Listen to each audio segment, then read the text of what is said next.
Donnez votre vie pour ceux qui vous rejettent, ceux qui vous jugent mal, quand vous pourriez vous en dispenser. Voilà le calvaire.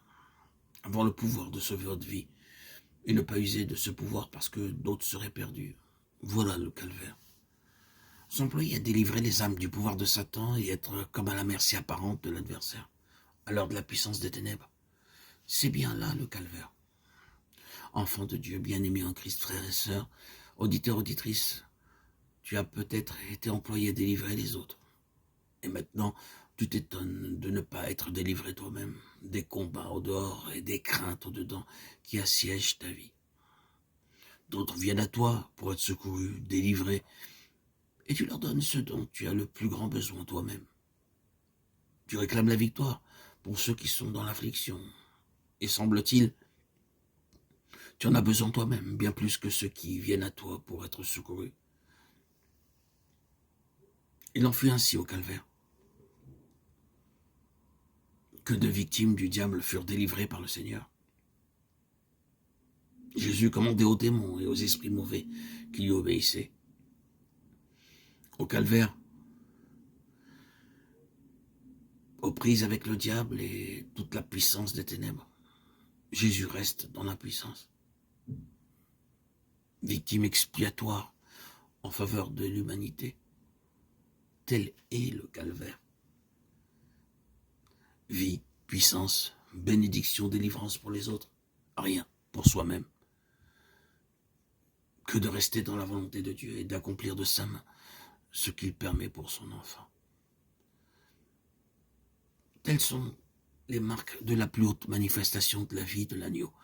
Marques que nous voyons en ces héros de la foi du chapitre 11e de l'Épître aux Hébreux. Et dans cette liste de héros, il y a des femmes qui, livrées au supplice, n'acceptèrent point de délivrance pour obtenir une meilleure résurrection. Souffrir et mourir plutôt que d'échapper au supplice, c'est bien là l'esprit du crucifiement. C'est ici, semble-t-il, le chemin ouvert devant ceux qui aujourd'hui entendent l'appel de Dieu en Jésus-Christ, devant ceux qui veulent avoir part à l'esprit de l'agneau. Un autre chemin s'ouvre devant le racheté, se sauver soi-même, se détourner de tout ce que suivre l'agneau implique de renoncement à soi-même et de sacrifice en faveur des autres. C'est alors perdre la récompense, le partage du trône et de la gloire de l'agneau. Car il est écrit, si nous souffrons avec lui, nous régnerons aussi avec lui. 2 Timothée 2,12. Romains 8,17. Les souffrances du Christ volontaires.